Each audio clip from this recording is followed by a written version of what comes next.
నాడు సాగు బాటబట్టారు రైతాంగం అంతా. బీఆర్ఎస్ ప్రభుత్వ హయాంలో నాడు వ్యవసాయం చాలా గొప్పగా స్థిరీకరించబడింది. సాగుకు నీళ్లు కూడా పూర్తిగా అందుబాటులో ఉండేది. నడి ఎండాకాలం కూడా చెరువుల్లో మత్తలు దుంకినటువంటి పరిస్థితి. కానీ కాంగ్రెస్ 15 నెలల పరిపాలనలో వ్యవసాయ రంగం మొత్తం పూర్తిగా కుదిరినటువంటి పరిస్థితి. నాడు సాగు బాట పడితే నేడు సాగు బాట పడుతున్నారు రాష్ట్ర రైతాంగం. మా ప్రతినిధి కరీంనగర్ నుంచి వేణుగోపాలరావు అందుబాటులో ఉన్నారు. ఎస్ వేణుగోపాలరావు, ఉమ్మడి కరీంనగర్ జిల్లా వ్యాప్తంగా రైతాంగం ఎదుర్కొన్నటువంటి సమస్యలు, అటు కాంగ్రెస్ ప్రభుత్వం ఇచ్చినటువంటి హామీలు, రుణమాఫీ మొదలుకొని రైతు బంధు మొదలుకొని అఫ్కోర్స్ రైతు భరోసా, అది మొదలుకొని అందకపోవడం, తర్వాత నీళ్లు లేకపోవడం, ఎరువులతో ఇబ్బంది పడడం, ఇవన్నీ కూడా ఎట్లా నోటీసులోకి వస్తున్నాయి రైతాంగ సమస్యలని జిల్లాలో? రాజేష్, మీరు చెప్పింది 100%. ఎందుకంటే ఇప్పుడు ఉన్నటువంటి పరిస్థితి చూస్తే ఉమ్మడి కరీంనగర్ జిల్లా వ్యాప్తంగా రైతులు చాలా కష్టాలు ఎదుర్కొంటున్నారని చెప్పాలి. ఎందుకంటే మొన్నటి వరకు వ్యవసాయానికి సంబంధించి నాట్లు వేసుడు ఒక ఎత్తు అయితే దానికి సంబంధించిన ఎరువులు వేసడం ఒక ఎత్తు. దానికోసం క్యూ లైన్లో నిలబడడం, ఎరువులు సరైన సమయానికి దొరకకపోవడం, మరోవైపు ఉదయం 2-3 గంటలకే వచ్చి చెప్పులు లైన్లలో పెట్టి ఎరువుల కోసం వెయిట్ చేయడం.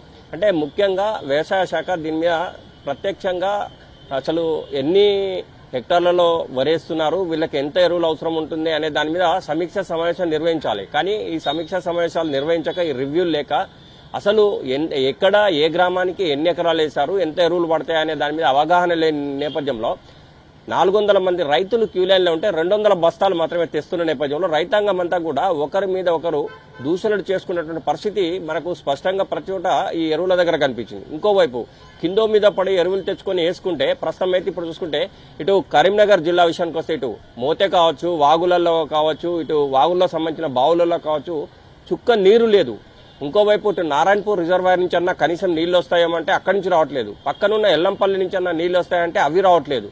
అంటే ఇటు రామడుగు మండలంలో అయితే ఇటు వరద కాలువ ఉంటుంది, వరద కాలువలో నీళ్లు లేక ఇక్కడ కూడా చాలా ఇబ్బందులు పడుతున్నటువంటి పరిస్థితి మనకు కనిపిస్తుంది. అంటే ఇప్పుడు ప్రస్తుతం అయితే రైతులకు పొట్ట దశకు వచ్చినటువంటి పరిస్థితి, నీళ్లు తప్పనిసరిగా అవసరం. అంటే తమ కళ్ళ ముందే తాము కష్టపడి ఇంత దూరం తీసుకొచ్చినటువంటి రైతాంగానికి నీళ్లు లేక ఎండిపోతున్నప్పుడు రైతులు పడే ఆవేదన మాత్రం వర్ణనాతీతం అని చెప్పొచ్చు రాజేష్. ఈ రోజు అంటే ప్రత్యక్షంగా కూడా చూసుకుంటే ఇటు మగ్దుంపూర్ కావచ్చు, ఇక్కడ D89 కెనాల్ ఉంటుంది, ఈ కెనాల్ కూడా అటు ఎల్లబోతారం కావచ్చు, అంటే సమీప గ్రామాలన్నిటికి కూడా ఈ D89 కెనాల్ ద్వారా రావాలి. అంటే వారబందీ ప్రకారంగా వారం రోజులు రావాల్సినటువంటి నీళ్లు. కానీ ఈ రోజు వారు చెప్తున్న ప్రత్యక్షంగా రైతాంగం చెప్తుంది ఏంటంటే ఖాళీ కింద భూమి తడుస్తుందే కానీ నీళ్ళు అయితే రావట్లేదు, వారబందీ అంటున్నారు. ఇవాళ రాదంటే మళ్ళీ వారం రోజుల దాకా రావు నీళ్లు. ఒకవేళ వీళ్ళు కనుక దీని మీద వ్యవసాయ శాఖ కనుక పట్టించుకోకుంటే ఇంకొక వారం 10 రోజుల తర్వాత నీళ్ళు ఇస్తే మాత్రం తాము ఉన్నటువంటి పొలాలన్నీ కూడా ఎండిపోతాయి.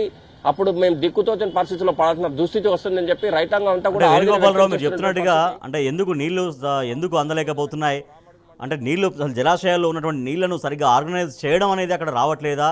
ఏ ప్రణాళిక వేసుకుంటే ఎక్కడికి వెళ్తాయి నీళ్లు అనేది ఒక స్పష్టత లేదా అధికార యంత్రాంగంలో? వాళ్ళకి ఆ రకమైనటువంటి గైడ్ లైన్స్ లేవా ఏంటి? ఎగ్జాక్ట్లీ, అంటే ముందస్తు అంటే దృష్టి లేకనే ఇదంతా జరుగుతుందని చెప్పాలి. ఎందుకంటే ఒకప్పుడు మనకు సంబంధించి చూసుకుంటే ఇటు ఎల్లంపల్లి ద్వారా నీళ్లు ఇటు రాజరాజేశ్వర బ్యారేజీ, ఎల్ఎండి డ్యాము నింపడమే కాదు, ఇంకోవైపు వరద కాలువకు సంబంధించి కూడా వరద కాలువ పునర్జీవన పథకం ద్వారా వరద కాలువ నిండా నీళ్లు ఉన్నప్పుడు కూడా ఈ చుట్టుపక్కల ఉన్న చెరువులను నింపేది. ఇంకోవైపు డ్యాములలో నీళ్లు వచ్చినప్పుడు ఈ చుట్టుపక్కల గ్రామాల చెరువులను కూడా ఫస్ట్ నింపి కుంటలు చెరువులు నింపినటువంటి పరిస్థితి. ఈ నేపథ్యంలో చెరువులలో కూడా ఇప్పుడు నీళ్లు లేవు. ఒకప్పుడు నీళ్లు ఉన్నటువంటి చెరువులు కావచ్చు, కుంటలు కావచ్చు, ఇటు చెక్ డ్యాములు కావచ్చు, అది వాగులలో ఉన్న బావులు కావచ్చు కూడా ఎండిపోయి కనిపిస్తున్నటువంటి పరిస్థితి. దీంతో భూగర్భ జలాలు కూడా ఎండిపోతా ఉన్నాయి. అంటే ముందస్తు చూపు లేని నేపథ్యంతో రైతాంగము వీళ్ళు ఎట్లాగో మాకు నీళ్లు ఇస్తారు కదా అనే ఉద్దేశంతో వాళ్ళు చివరి వరకు ఆశతో నాట్లయితే వేశారు, ఇప్పటిదాకైతే ఏదో తీసుకుంటూ వచ్చారు. కానీ చివరి దశలో నీళ్లు ఇవ్వని నేపథ్యంలో వాళ్ళు ఏం చేయాలో దిక్కుతోచని పరిస్థితి అయితే స్పష్టంగా కనిపిస్తుంది. అంటే దీని మీద సరైనటువంటి ప్రణాళిక కానీ, అంటే రైతాంగానికి సంబంధించిన ఏమేమి అవసరాలు ఉంటాయో దాని మీద రివ్యూలు కానీ ఇవన్నీ కూడా జరగకపోవడం ప్రత్యక్ష లోపం ఇది. ఈ లోపం నేపథ్యంలో రైతులంతా కూడా ఈరోజు తీవ్ర ఇబ్బందులు పడుతున్న నేపథ్యం అయితే మనకు స్పష్టంగా కనిపిస్తోంది రాజేష్.